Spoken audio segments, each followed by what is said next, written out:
दोस्ती की शुरुआत तो एक ही पाठशाला में हुई थी, पर समय ने रामू और शामू को अमीरी गरीबी के दो अलग किनारों पर खड़ा कर दिया था। रामू अपने खेत की मेड़ पर बैठा था। उसकी चिंता का कारण मौसम नहीं, बल्कि उसकी बेटी थी। अजी सुनते हो, दोपहर का खाना तैयार है, आ जाओ, बहुत देर हो गई है, सूरज सिर पर आ गया है। आता हूँ सीता, पर मन नहीं लग रहा। तुम जानती हो इस साल का हाल कैसा है। अगर बारिश नहीं हुई तो फसल बर्बाद हो जाएगी, और अगर फसल बर्बाद हुई तो हम क्या करेंगे? फसल की चिंता छोड़ो रामू, पहले घर आओ। तुम्हें पता है, लाडो की तबीयत कल से ज्यादा बिगड़ गई है। वो पूरी रात ठीक से सोई नहीं। उसका शरीर तवे की तरह तप रहा है, बुखार उतरने का नाम ही नहीं ले रहा। हाँ, मैंने देखा है सीता, इसीलिए तो मैं और ज्यादा परेशान हूँ। गांव के वैद्य जी की दवाई से कोई फायदा नहीं हुआ। उन्होंने तो कह दिया कि उन्हें कुछ समझ नहीं आ रहा। उन्होंने साफ साफ कहा कि लाडो को किसी बड़े डॉक्टर को दिखाना पड़ेगा, शहर ले जाकर, और ये भी कहा कि इसमें एक पल की भी देरी ठीक नहीं है। शहर के डॉक्टर, उनकी फीस, दवाई का खर्चा और वहाँ रहने खाने का खर्चा। तुम बताओ रामू, इतने पैसे कहाँ से आएंगे? तुम तो जानते हो हमारी क्या हालत है। हमारे पास तो इतने पैसे नहीं हैं कि हम कल का आटा भी खरीद सके। पिछली बार जो थोड़े पैसे बचाए थे वो भी खेत के काम में लग गए।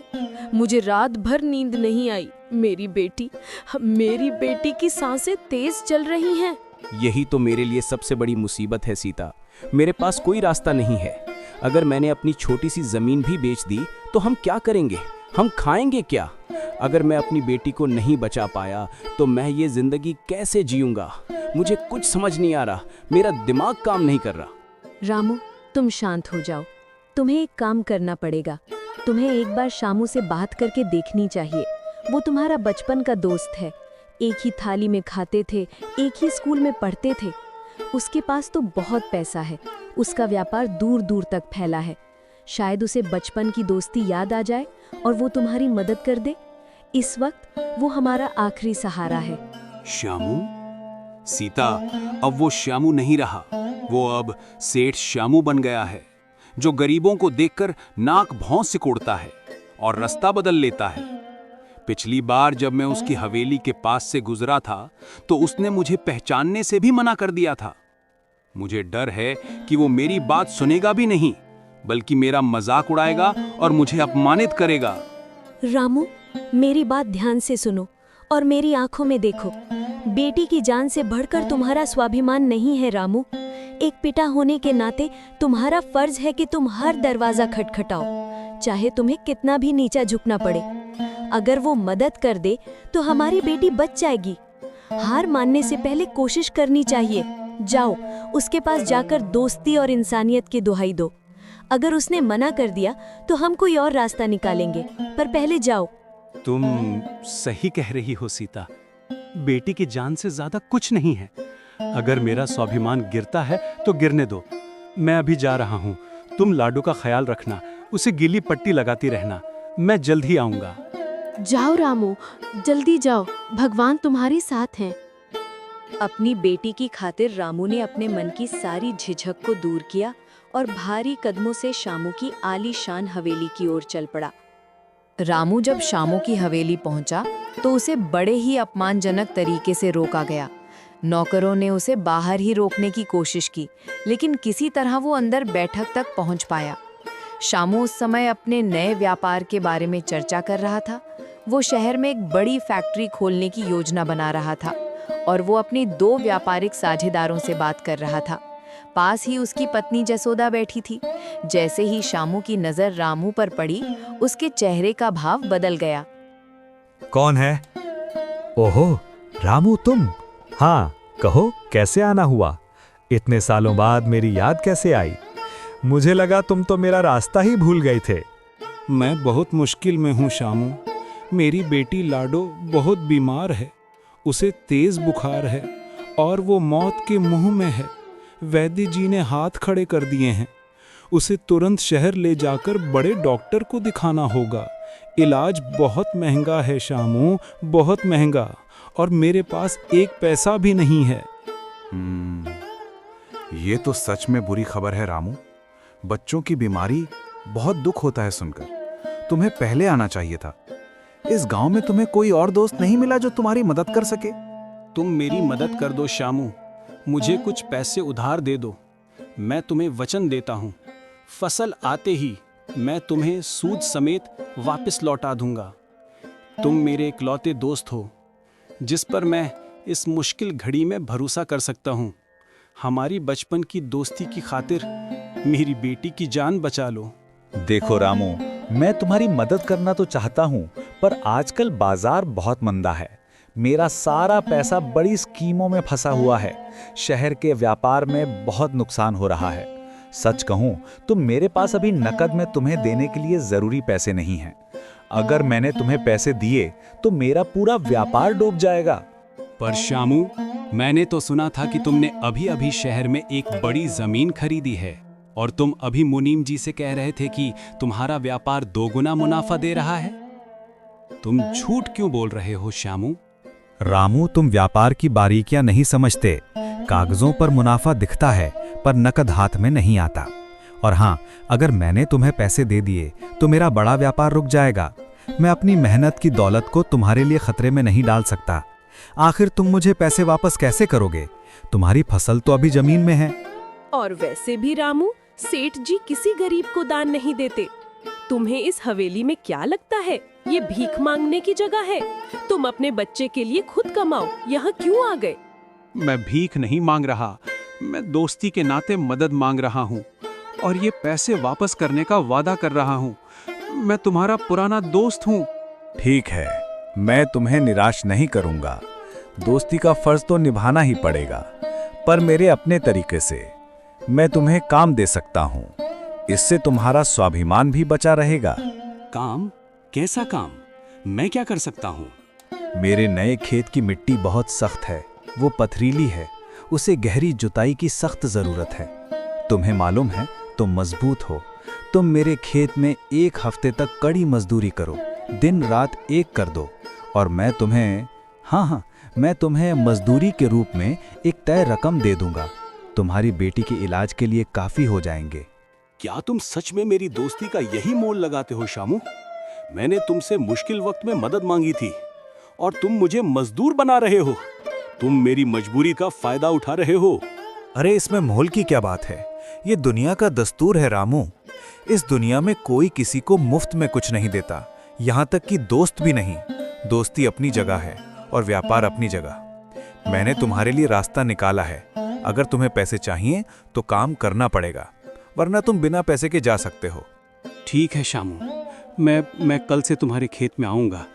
मेरी बेटी की जान बचाने के लिए मैं तुम्हारा मजदूर बनने को तैयार हूँ। रामू अपमान का घूंट पीकर सिर झुका लेता है और शामू के आलीशान घर से बाहर निकल जाता है।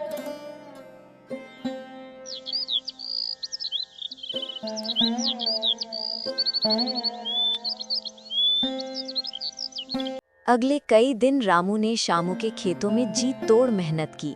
थकावट से उसका शरीर चूर चूर हो जाता था, पर बेटी का चेहरा उसे हिम्मत देता रहा। घर पर सीता भी लाडो की देखभाल में लगी रही। लाडो, बेटा बस थोड़ा और सब्र कर लो। तेरे बापू दिन रात एक कर रहे हैं, वो जल्दी ही पैसे लेकर आएंगे, फिर तू ठीक हो जाएगी और हम डॉक्टर के पास जाएंगे। तब तक तुम हिम्मत रखो मेरी बेटी। रामू ने शामू द्वारा बताए गए काम को लगभग पूरा कर लिया। अब उसे पैसों की सख्त जरूरत थी। शामू, मैंने तुम्हारे बताए अनुसार लगभग सारा काम खत्म कर दिया है। मैंने अपने हाथ छील लिए, पर तुम्हारी सारी पथरीली जमीन को नर्म कर दिया है। अब मेरी बेटी के इलाज के लिए मुझे पैसे चाहिए। मुझे देर नहीं करनी चाहिए। हाँ रामू, काम तो तुमने किया है, मैं मानता हूँ, पर मुझे लगता है कि काम अभी पूरा नहीं हुआ है। तुम जानते हो मेरे खेत बहुत बड़े हैं, ये सिर्फ एक हिस्सा था। अभी तुम्हें और कुछ दिन, कम से कम 1 हफ्ता और काम करना होगा। तुम्हें ज्यादा मिट्टी खोदनी पड़ेगी, अभी पैसे नहीं मिलेंगे। तुम क्या कह रहे हो श्यामू? तुम मुझे टाल रहे हो। तुमने मुझे धोखा दिया है।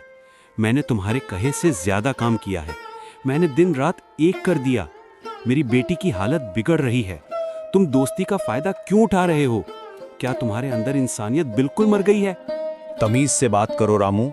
मैं सेठ हूं और तुम मजदूर। मैंने कहा ना, काम पूरा नहीं हुआ तो नहीं हुआ। अगर तुम्हें पैसे चाहिए तो मेरे हिसाब से काम करना पड़ेगा। मैं ही तय करूंगा, ये मेरी शर्त है। अगर तुम नाराज हो तो अभी जा सकते हो, मैं तुम्हें एक पाई भी नहीं दूंगा। जाओ और जुबान मत लड़ाओ। तुम एक दोस्त के नाम पर कलंक हो श्यामू। तुम्हारी दौलत ने तुम्हें शैतान बना दिया है। मैं अब क्या करूं? निकल जाओ यहां से, और अगर पैसे चाहिए तो चुपचाप कल काम पर आ जाना। रामू अपमानित होकर वापस लौट आया। वो जानता था कि शामू उसे धोखा दे रहा है, पर उसकी बेटी के लिए उसे फिर से शामू के खेत पर जाना पड़ा। मुखिया जी ने रामू की उदासी और उसकी अथक मेहनत को करीब से देखा था। उन्होंने रामू को अपने चौपाल में बुलाया और पूरी बात सुनी। रामू, ये बहुत बड़ी नाइंसाफी है। तुम्हारा दोस्त होकर वो तुम्हारे साथ ऐसा व्यवहार कर रहा है। मैं अभी शामू को बुलाता हूँ। तुम चिंता मत करो, मैं न्याय करूंगा। मुखिया जी ने सहायक रमेश के जरिए शामू को अपने चौपाल में बुलाया। जी मुखिया जी, मुझे क्यों याद किया? मैं बहुत व्यस्त हूँ, मेरा लाखों का व्यापार रुका हुआ है। बैठो श्यामू, बात रामू की है। तुमने उसे काम के बदले पैसे क्यों नहीं दिए? उसने तुम्हारे लिए जान लगाकर काम किया है। क्यों तुम उसे टाल रहे हो? सच बताओ। मुखिया जी, मैंने उसे बताया था कि व्यापार मंदा है, मेरे पास अभी नकद पैसा नहीं है। अगर मैंने उसे अभी पैसे दे दिए तो मेरा काम रुक जाएगा। मैं देना चाहता हूं, पर क्या करूं? तुम झूठ बोल रहे हो श्यामू। मेरे पास खबर है कि तुमने हाल ही में शहर में एक बड़ी जमीन खरीदी है। तुम्हारा व्यापार बहुत फल फूल रहा है। तुम क्यों नहीं रामू की मदद कर रहे? क्या बचपन की दोस्ती, इंसानियत का कोई मोल नहीं रहा? रामू और तुम एक ही गांव के हो। ठीक है मुखिया जी, मैं सच बताता हूं। मैं रामू की मदद नहीं करना चाहता, क्योंकि वो एक गरीब किसान है। उसकी गरीबी का दाग मैं अपने ऊपर नहीं लेना चाहता। मुझे अब गरीबों से दोस्ती रखना पसंद नहीं है। मैं नहीं चाहता कि मेरे मेहनत से कमाए हुए पवित्र पैसे किसी गरीब को दान में चले जाएं। उसे अपनी बेटी के लिए खुद कमाना चाहिए। मैं उसे मजदूरी भी नहीं दूंगा। श्यामू, तुम बहुत गलत सोचते हो। धन का ये घमंड तुम्हें ले डूबेगा। ये दौलत आज है, कल नहीं रहेगी। नियति का पहिया घूमता है। आज तुम अमीर हो, कल तुम भी गरीब हो सकते हो।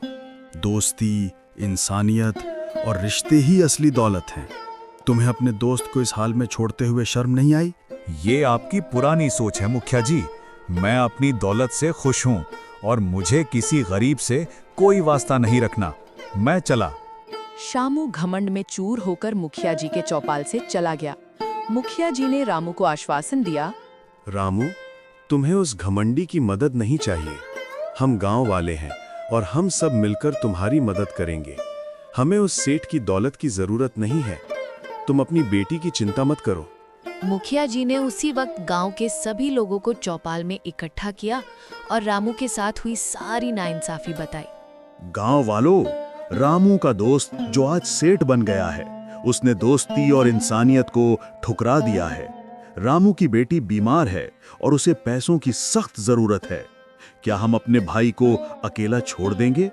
हम सब मिलकर रामू की बेटी को बचाएंगे।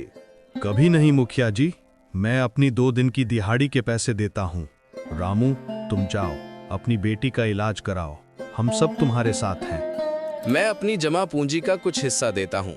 रामू की बेटी हमारी भी बेटी है। हम सब मिलकर उसके लिए प्रार्थना करेंगे और पैसे जुटाएंगे। हम सभी मिलकर मदद करेंगे। हमें शामू सेठ के पैसों की जरूरत नहीं है। हमारा सच्चा धन हमारी एकता है। रामू, तुम चिंता मत करो। ये पैसे लो और अपनी बेटी का इलाज कराओ। गांव वालों ने स्वेच्छा से रामू के लिए पर्याप्त पैसे जुटा लिए। ये पैसा मानवता और सच्चे प्रेम का प्रतीक था। मुखिया जी, गांव वालों, आप लोगों ने मेरी बेटी की जान बचाई है। मैं आप लोगों का ये उपकार कभी नहीं भूलूंगा। आप लोगों ने मुझे सच्चा दोस्त और सच्चा धन दिखाया है। आप सब मेरे सच्चे रिश्तेदार हैं। जाओ रामू, देर मत करो। सीधे शहर जाओ। जल्दी लौटना। रामू तुरंत अपनी पत्नी सीता और बेटी लाडो को लेकर शहर के लिए रवाना हो गया। शहर में लाडो का अच्छा इलाज हुआ। तुम कैसी हो मेरी लाडो? अब तो ठीक हो? तुम्हें कोई दर्द तो नहीं है? हाँ पापा, मैं बिल्कुल ठीक हूँ। अब मुझे बुखार नहीं है। मैं अब घर जाकर अपनी गुड़िया से खेलूंगी। हमें गांव वालों ने बचा लिया। उन्होंने हमें दिखा दिया कि सच्चा धन क्या होता है। भगवान उन्हें हमेशा खुश रखे और शामू को उसकी गलती का एहसास हो। हाँ सीता, सच्चा दोस्त वही होता है जो मुश्किल समय में साथ दे। शामू ने हमें दिखा दिया कि दौलत इंसान को कितना अंधा बना देती है और रिश्ते भुला देती है। रामू ने गांव आकर मुखिया जी और गांव वालों का धन्यवाद किया और अपने जीवन में आगे बढ़ा। उधर श्यामू अपने घमंड में डूबा हुआ था। मैंने बहुत बड़ा सौदा किया है। माल विदेश गया है। जसोदा, हम जल्द ही गांव के सबसे अमीर आदमी बन जाएंगे। इस बार मैं अपनी दौलत का और प्रदर्शन करूंगा और रामू जैसे गरीबों को अपने आसपास फटकने भी नहीं दूंगा। पर इतना जोखिम क्यों ले रहे हो? अगर कुछ गड़बड़ हुई तो? तुम बहुत ज्यादा आत्मविश्वास में हो। चुप रहो, तुम बस मेरी दौलत का मजा लो। मुझे कोई नहीं रोक सकता। मैं ही इस गांव का मालिक हूँ। लेकिन नियति को कुछ और ही मंजूर था। शामू का सारा माल ले जा रहा जहाज समुद्री तूफान में डूब गया। शामू को इतना बड़ा घाटा हुआ कि उसकी सारी धन दौलत खत्म हो गई। उसे अपनी आलीशान हवेली और जमीनें भी बेचनी पड़ी। सब कुछ खत्म हो गया। मैं बर्बाद हो गया। मैंने अपनी पूरी जिंदगी की कमाई एक पल में गंवा दी। अब मैं क्या करूंगा? तुमने मेरा क्या हाल कर दिया। मैंने तुम्हें बताया था। अब हम कहाँ जाएंगे? तुम्हारे सारे दोस्त कहाँ हैं अब? क्यों नहीं आते तुम्हारी मदद करने? अब कोई तुम्हें नहीं पूछेगा। शामू के वे सारे दोस्त जो उसकी अमीरी के कारण उसके साथ थे, अब एक एक करके उसे छोड़कर चले गए। कोई भी उसकी मदद को आगे नहीं आया। कितना घमंड था मुझे। मैंने अपनी दौलत को अपना भगवान समझा। मैंने रामू को अपने सच्चे दोस्त को ठुकरा दिया। आज मैं भूखा हूँ, प्यासा हूँ, पर कोई मुझे पानी तक नहीं पूछ रहा। मुखिया जी सही कहते थे, नियति ने अपना बदला ले लिया। काश मैंने रामू की मदद कर दी होती। काश मैं इंसानियत नहीं भूला होता। शामू को अपने किए पर बहुत पछतावा हुआ। उसे रामू की मजबूरी और गांव वालों की इंसानियत याद आई।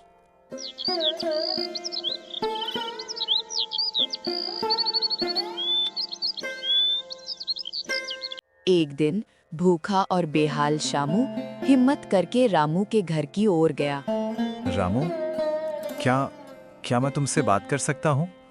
मैं तुम्हें देखने आया हूँ। रामू घर के बाहर आया और अपने बचपन के दोस्त को उस दयनीय हालत में देखकर उसका दिल पसीज गया। आओ श्यामू, अंदर आओ। तुम बहुत थके हुए लग रहे हो। बैठो। मैं तुम्हें ऐसे देखकर बहुत दुखी हूँ। शामू घर के अंदर आया और जमीन पर बैठ गया। वो फूट फूट कर रोने लगा। रामू, मुझे माफ कर दो।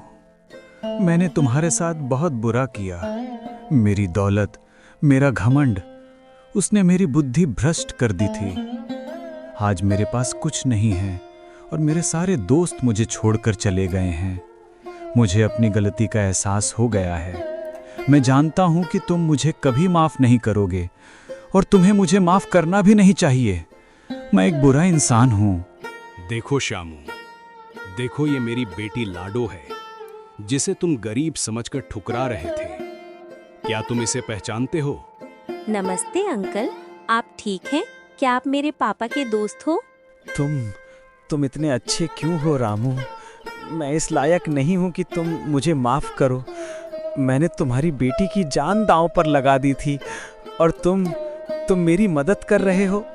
दोस्ती में हिसाब नहीं होता श्यामू। जब तुम अमीर थे तब भी तुम मेरे दोस्त थे और आज जब तुम गरीब हो तब भी तुम मेरे दोस्त हो। मैं तुम्हें भूखा और बेसहारा नहीं छोड़ सकता। तुम्हारी ये हालत देखकर मुझे दुख हो रहा है।